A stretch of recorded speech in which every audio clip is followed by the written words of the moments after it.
Welcome to foodies kitchen Tamil. இன்றைக்கி சுய்யம் எப்படி செய்ய போகிறோன்னு பார்ப்போம். வீடியோக்குள்ளே வாங்க போய் பார்ப்போம். கடலை பருப்பை நல்லா தண்ணி வடித்து மிக்சிக்குள்ளே போட்டு சம அளவு வெல்லம் எடுத்து போட்டு பருப்பை நல்லா ஊற வச்சிடணும். 1 மணி நேரம் ஊற வச்சு வேக வச்சு தண்ணியை நல்லா வடித்து வச்சுக்கணும். வெல்லத்தையும் கட்டி இல்லாமல் தட்டி வச்சுக்கணும்.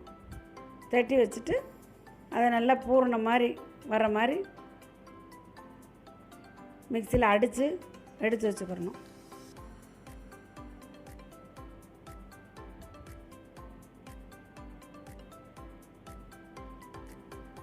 இந்த பூர்ணம் ரெடி ஆயிடுச்சு.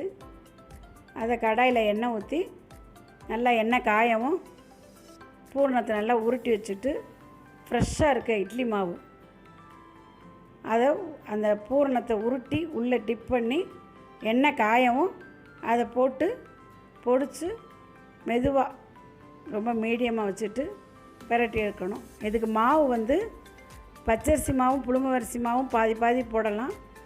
1/4 பங்கு உளுந்து போட்டு அடித்து உடனே ஃப்ரெஷ்ஷாக போடணும்.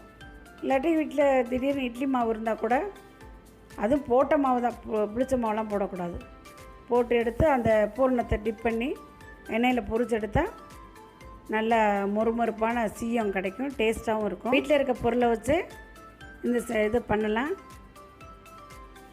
வெளியே எங்கேயும் எதுவும் வாங்க தேவையில்லை. நல்லாயிருக்கும். குழந்தைங்களுக்கு செஞ்சு இருந்தாலும் டேஸ்ட்டாக சாப்பிடுவாங்க. இந்த ரெசிபி பிடிச்சிருந்துச்சுன்னா லைக் பண்ணுங்கள், ஷேர் பண்ணுங்கள், செஞ்சு பார்த்துட்டு கமெண்ட் பண்ணுங்கள். மறக்காமல் சப்ஸ்கிரைப் பண்ணுங்கள்.